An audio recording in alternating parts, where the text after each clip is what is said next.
Hello, and welcome to the Liquidity event. We are your hosts, AJ. And Kate, in an interesting twist of events. Ooh, welcome to the show, Kate. This is the Liquidity event, as I mentioned, episode 45, being recorded on June 1st. Happy June, airing on Friday, June 3rd. This week, we've got lots of exciting news on the equity front. Actually, the theme of this podcast. So we'll actually be talking about what we promised you in our original description. I'm excited about that. We've got some fun news about giant turbines beneath the sea in Japan and some cool health advances. A bunch of fun stuff this week. I'm excited. How you doing, Kate? I'm excited. I am here. I am ready to talk about all of the fun things happening in the equity markets. And yeah. There's not many fun things happening in the equity markets. There's not. I'm surprised that we have an equity-centered episode, because I'm like, wow. Leave it to me to find the silver lining of the shitstorm that we're experiencing right now. Just rooting through like a truffle pig. Like a truffle pig? Who are you? Yes. Who are you and what are you doing on the show? I am a complete stranger. I don't know this woman. No, I am a senior financial planner here at Brooklyn FI, and I work with AJ day to day, servicing our fabulous financial planning clients. And yeah, I thought I'd step in and get a little podcasting action, help you out this week. Amazing. So as you know, we always start out the show with some really terrible banter that fills up 10 minutes and we run out of time. So let's get into it. What are you reading? Reading anything good this week? I am actually reading two books. The first is Southern Book Club's Guide to Slaying Vampires, which is very exciting. Is that is that fiction or nonfiction? It is. Definitely fiction. For now. Who knows? And I'm also reading How to Be a Conscious Eater, Making Food Choices That Are Good for You, Others, and the Planet, which is a very Portland selection. And I did buy it when we were there for our retreat. So what was the grossest thing you saw in Portland? Oh. I mean, there was a lot. Okay, I'll go first while you're thinking. The grossest thing I saw in Portland is we had our company retreat there 2 weeks ago, and then we all got sick. But before that, our hotel had a soaking pool, which was really awesome. And you could go and it's like a giant hot tub that could fit 40 people. But at the end of the day, there was just this scum floating on the surface. And it was so disgusting. I was like, we were sitting in that all day. So gross. Yeah, anyway. Very, very uncomfortable. I think the grossest thing I saw in Portland was downtown Portland. Yeah, pretty unfortunate down there. Big homeless population problem, and just generally feeling the effects of the drug epidemic right now. Lots of folks addicted to painkillers and bad stuff. So that's a huge bummer. Not fun. Speaking of huge bummers, what are you drinking this week? I am drinking fabulous Edinburgh gin and tonic. Yes, I hustled it back from Scotland perfectly legally, and it's great. Amazing. Good gin. Amazing. How about you? So I'm going to introduce you to my friend. This is my new gallon water bottle, because every time I go to the doctor for one of my many, many health problems, they say, I don't really know what's causing this. Do you drink 64 ounces of water a day? And I say, absolutely not. And they go, well, that will solve 90% of your problem. So now I'm attempting to drink 1 gallon of water every day, and I'm doing pretty good so far. I mean, anyway, wow. That's me. That's me. Good in a luck. nutshell these days. I have one of those downstairs that every couple months I pull it out and fill it up, and then I'll set it beside my desk and work on it for a couple days. I mean, I look insane. It's a great conversation starter in meetings. It's hello. Yeah. Anyways, I mean, maybe everybody just thinks that you're practicing to be a bodybuilder. Yeah. I mean, who's to say I'm not? I'm definitely not. No deep dives this week, folks. Still a little quiet, dusty desert road in the IPO market. So we'll hopefully have some. Hopefully, summer will be heating up, and we'll see some non-nano caps going public. So a few companies have been going public, but they're raising $5, $10, $15 million, and in my book, good for them, but really not a ton to talk about on this podcast. Those companies typically have between 1 and 15 employees, and it's not for us. But in this equity market, where it's not a great time to be an investor, not a great time to be a consumer. Lots of rumors and headlines about a potential recession coming. But we saw this really interesting article from Y Combinator, who does a lot of investment in early companies. They have a whole incubator program for young founders. They published this kind of like note to all of their current class of founders, basically saying, "Gird your loins, kids! Like we're gonna get through this. Like if you don't have money, you got to find a place to raise it like right now." And like, what did they call it? They called it you got to get to default alive, which is basically like default alive. Yeah, which is Intense. cool. like make sure you have enough cash not to evaporate, because you probably will have a very hard time raising capital if we are headed right now. You're having a hard time raising capital because larger investors are shoring down their short bets. They're kind of retreating a little bit, waiting out. I think everyone right now is kind of on the sidelines, which is causing this drought. So we haven't like quite hit where like no one's raising anymore. It's like everyone's kind of like punting deals or like pushing IPOs not happening this quarter. It's going to happen in September. We're just kind of like kicking our can down the road. So everybody's being wallflowers, causing the situation to get a little worse. The perks of being a wallflower as a VC could be, taking all these meetings, like stringing these founders along and waiting to see kind of who can reach that default alive and see the other side of this. So the perks of being a wallflower. Remember that book? Mm-hmm. It's very good. I feel like that's when I learned about the Smiths. Like I read that book in like 7th grade and was like, what is the Smiths? And I was like, oh my God, these are my people. I'm so sad. I had an ex-boyfriend who was very much into the Smiths, like too much. Did he walk around with like did the theme song for Charmed? So did he walk around with pink tulips in his back pocket? No, he didn't take it that far. Okay. But he also read Nietzsche, so it was a whole vibe. That was a vibe. It was that vibe. A vibe. Okay, so that's depressing news about the equity markets, right? So if you're a founder right now, or you're working at a very early stage startup, try to stay alive. Later stage startups and in the VC world, we've got this private equity firm, Kkr. They've been around forever, and they were making headlines. I think this is 2 weeks old now at this point. A bet that they made, or an investment that they made back in 2015 in a door company called CHI, company that I had never heard of. I'm sure if you've had a door installed, you may have heard of them. Made a big bet. So Kkr, this huge private equity firm, billions of dollars of revenue each year, they're going to make 10 times their investment. Great, good for them. Private equity wins, happy. But I love this story so much because part of the initial investment that they made in 2015 was basically to overhaul the company employee stock plan. So instead of employees at every level, even their hourly, delivery drivers and door installer folks, like even the hourly employees were added to the company stock plan. So anyone who worked at the company got equity, which is really cool. And not only that, but anyone who made less than $100,000 annually was never allowed to invest their own money. So I assume the way they structured the plan was a way that, they wouldn't actually have to exercise options or anything like that. So pretty cool here, right? Yeah, that's awesome. I love that it's such like an inclusive plan. I wish this was more of like a trend in, company equity that we would see, everybody getting included. I think that would be really cool. I mean, it's cool that it's coming from such, we hear about equity all the time at startups like that our clients work at, which is great at a 10 or 15 person company. Amazing. I hope that you are a 3,000 person company someday, but coming from a firm this big at such a high level who has all these huge portfolio companies, this is an amazing signal.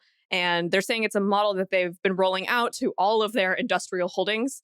So CHI Overhead Doors was acquired by Nucor, which is a major steel conglomerate. Like, cool. That's very much out of my expertise. Yeah. But yeah, I just love that. Love that, the employees stand to make between $20,000 and $800,000 each. Like, you're an hourly delivery driver, driving these steel doors around, you get a $20,000 equity payout. That's pretty cool in this environment right now. Very cool. So that's a company doing something great and us applauding them. How about a company doing something really bad and us looking down on them? What did Wells Fargo do this time? Oh yeah, we can make a podcast just on that. What did Wells Fargo do this time? So what would Wells Fargo do? Whatever it is, do the opposite. What would Wells Fargo do? Yes. WWFG. Yeah. So they are, looking to quote unquote increase diversity in their sort of employee pool, which, we're all for. Absolutely. Diversity and inclusion are huge topics. And yeah, if that's not part of your hiring plan at this point, like get out of here. Like that yeah, you're it's way shown behind. Yeah. Anyway. Yeah. No, definitely, especially in our industry. But unfortunately, Wells Fargo they were talking the talk, but it doesn't seem like they were walking the walk, because for a lot of open positions, they would interview a diverse candidate, which they defined as a person of color or a woman. Mm-hmm. And they would interview diversity, for this position, half of the population. Right. Yeah. So are we like 51%? Actually, yeah. Are we now at 51%? I think so. Aren't there more women? So actually, wouldn't it, if you're counting that? Kind of flipping anyway. Yeah. No, but so they would interview, they would seek out diverse candidates, quote unquote, to interview for positions. But unfortunately, the so-called diverse candidate would often be interviewed for a job that would already be promised to somebody else. So we're holding interviews with seemingly not much intention to hire. That sucks. Yeah. I mean, what's that? What's like a word for that? It's like bullshit? Showboating. Yeah. Bullshitting. Yeah, sure. Bullshit is better word. But yeah, it's, I mean, yeah. So Wells Fargo got in trouble. I was like years ago at this point, 8-10 years ago for a lot of employees, being pressed from corporate to hit their targets and numbers, were opening additional accounts that customers did not ask them to open. So if you had opened a checking account at Wells Fargo, you may find that you have a line of credit and 4 other savings accounts, and that was not good. And that they got in a lot of trouble for that. And they seem to have kind of like weathered that storm and come out the other side. And now we get this, which is just not a good look. Not a good look. Yeah. I would not be psyched to be doing PR for Wells Fargo at this point. Yeah, how much would they have to pay you to work PR for Wells Fargo? $50 million? Yeah. I guess, I mean, no, the number's lower than that. I hate that question because it's like, yeah, I mean, I would not like it, but if it would change my life and I had to do it for 2 years, then I think I could do a good job and turn it around.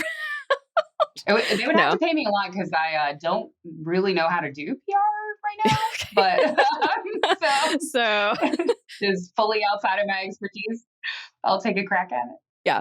Yeah, I didn't like this at all. I mean, it's just like devastating, and it's not only is it devastating, just as a consumer to learn of these practices, but especially for the candidates who, these were high level like VP positions where, you think you're getting a job and you're walking in for an interview and you're just wasting that person's time. That person took time off work, probably, maybe took a sick day, like to go to the interview. Like it's just super gross. And I don't know how they're going to come back from this. And there was a whistleblower who was like, this is not cool. Like, I'm going to report this. And he got fired. So definitely some sweeping it under the rug.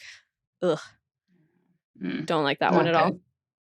Got a segue for me, Ms. Murray? Yeah. Well, speaking of things that we don't like, inflation. Don't like inflation. Don't like inflation.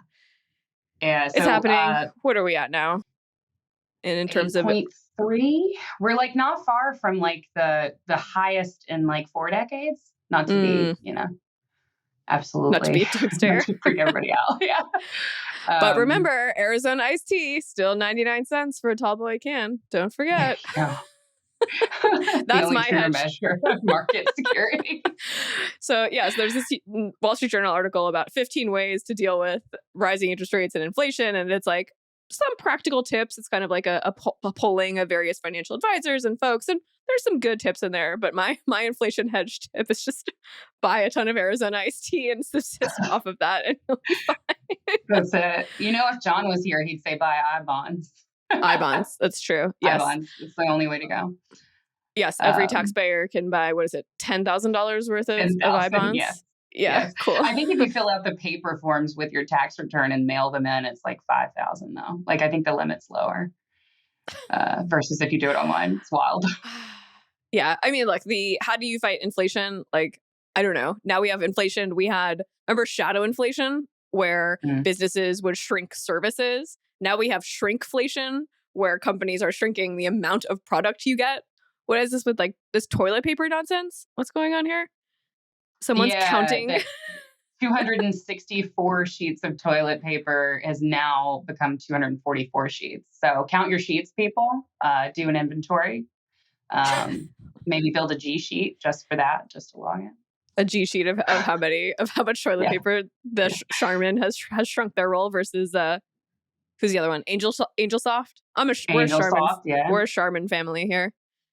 Oh yeah, I think we're also a Charmin family. I know the only one that I care about is the paper towels. The are they called Vita? Viva. Oh, yeah. like 1,000 thread count Egyptian cotton. Viva. Yes.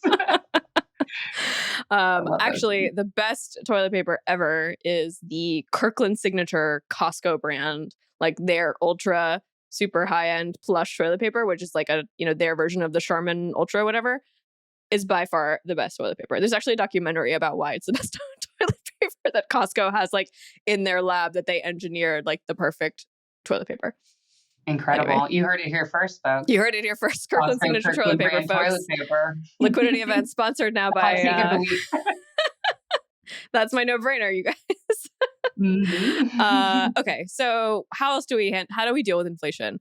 What do they say here? You could buy the car that you're currently leasing to lock in that price. What do you think about that? I don't know. I mean, I feel like I'm always hesitant. So I have a friend who is searching for a car now. She's very particular. And she has this like super old Mustang that she's like very attached to, but it is like a piece of junk.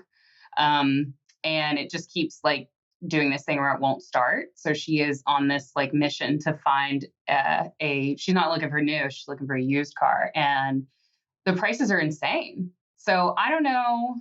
I mean, if you didn't want to buy the car before, I would say let's not radically change directions and buy the car now. Like, why lock your cash up in something that's not going to appreciate in value, like a car, rather than putting it into stocks, which is your best hedge against inflation. Yeah, I mean, this article is the Wall Street Journal is so boomery. Like the piece about the car is like, well, maybe it's not your first choice. Maybe you don't even like the car, but it's a really good idea. It's like, what is this saving you? Like, no, maybe $800 over the course of 3 years. Like, come on, guys. Like, let's focus on the big picture. But what's the thing about strawberries? You're getting fewer strawberries in your strawberry packages. That's the shrinkflation. Fewer strawberries, yeah. Easier to count than toilet paper sheets. True, but strawberries are not a uniform measurement. You could have tiny little strawberries, big old strawberries. Have you ever had those like $40 strawberries from Japan? No. Like, sometimes these like specialty markets will have this like they come in like this beautiful gift box and it's like $40 for 10 strawberries. They're very special. I will have to look for them. I've never purchased them, but I've always ogled them. Yeah. No, my strawberries just look like crap. They look really bad at the store. So I made the choice to buy. It's so funny that this article called out strawberries because I couldn't find strawberries this week. So I bought pine berries. Have you heard of pine berries? No. I feel like I'm having deja vu right now, and we had this conversation like 6 months ago. But please enlighten me again. No, they're like a cross between a strawberry and a pineapple. Oh. They're horrible. They're horrible. Okay. I was like, this sounds like a great idea, but it just looks like an albino strawberry. No, it's don't do it. What, like they're too sweet? Like no, they just don't have any flavor. Like if you promised me a strawberry crossed with a pineapple, I'm thinking like juicy, I'm thinking flavor, I'm thinking acidity, and there was like none of that. It tasted like toilet paper. So that sucks. The toilet paper. Wrap those extra strawberries in the toilet paper you don't have. Yeah. Oh my God. Yeah. Awesome. I mean, look, inflation it's on our client's mind, right? They email us often, or it comes up, it isn't not necessarily an email, but like it'll come up, hey, what else can I do to hedge against inflation? Things are more expensive. I'm noticing it in my credit card bills. At the end of the day, stocks are our best hedge against inflation, right? Because we believe in US company or, global companies, but particularly US companies to create wealth in astronomical ways over the long term. So most of our clients are just sticking with their strategy to wait out this period, this cycle, I should say. Exactly. Maintaining a long-term focus. Speaking of cycles, Yeah. Adin, a health-focused startup, launches its first test to prevent birth control side effects. So let's break that down. So cycles, for those not in the know, refers to your menstrual cycle. I feel like it's funny. We had this article today. I know it's funny. I mean, it happened to be in the news after we recorded last week, and now we have our first co-host that is also female. But yeah, this is an incredible company, female founded. I think I'm saying it right. Adin, Adyn. And they've basically come up with a genetic test to determine, there's like 200 different types of birth control out there on the market.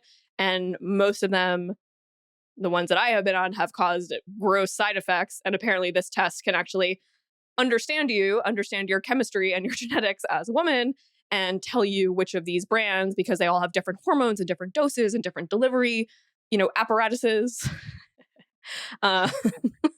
Apparatuses. Yes. We'll get boys ask.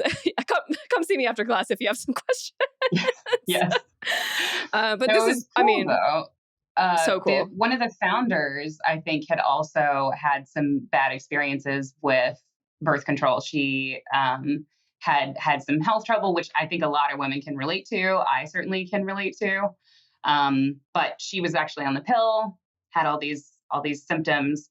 Went to her doctors, and the doctors told her that it was impossible, which is great to hear. I wish we could do that. I wish we could just be like, oh no, that's impossible. You want to buy a house? Nah. For, $2 million, it's impossible. It's not possible. No.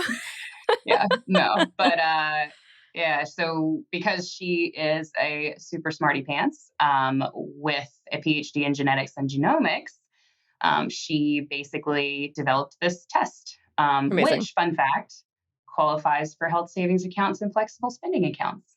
Oh my God. So save tax-free dollars from your paycheck and use this to get the right birth control for you. And there are lots of reasons that people go on birth control. I think that's an often misunderstood thing. You don't necessarily go on birth control because you don't want to get pregnant. Birth control also provides lots of life-saving or symptom minimizing drugs for women who have all these other health problems. When I was 16, I had like crazy gross acne all over my face, and I was prescribed Accutane, which is an acne medication, but it causes birth defects. So they force you to also go on birth control at that time.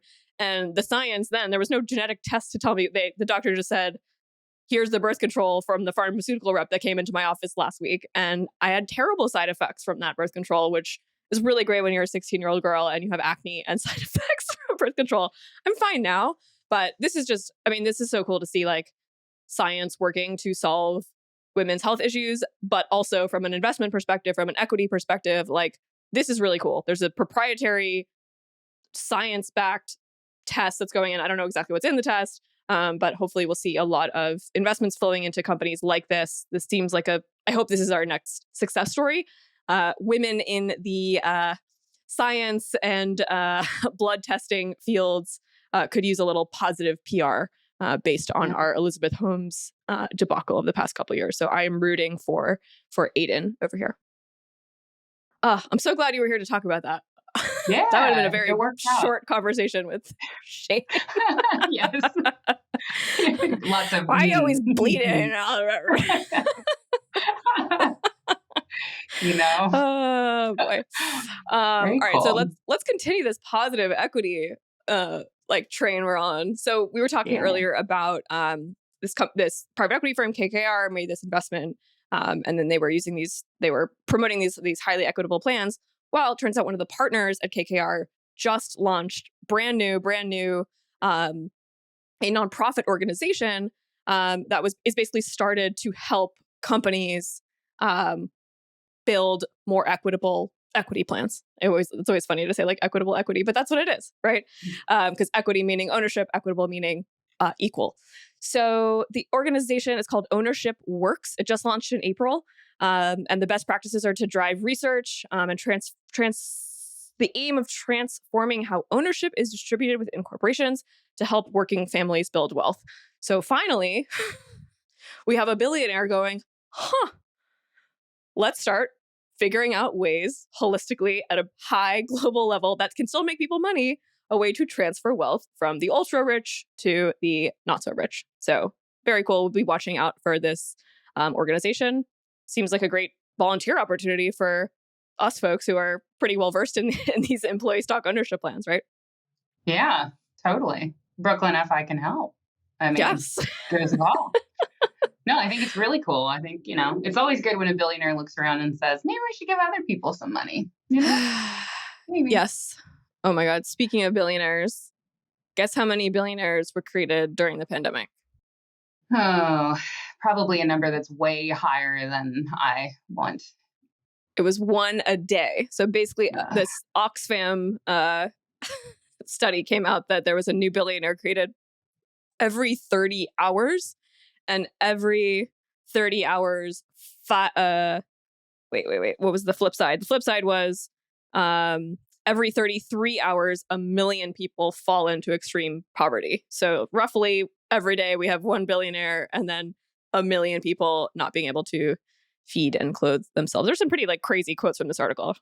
Yeah, I think I don't want to say my favorite because it's my favorite in a haunting way, in the way that 1984 was my favorite novel, as a teenager. It was hundreds of millions could be, quote, priced out of staying alive, while billionaires who control assets will profit even more.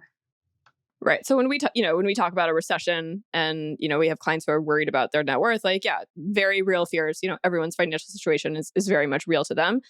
But this is the difference between, I could feed my family to my children may die because we haven't eaten in a few days. So it's pretty extreme. This Oxfam, it's an Oxfam study. It's fascinating. I want to read the whole study.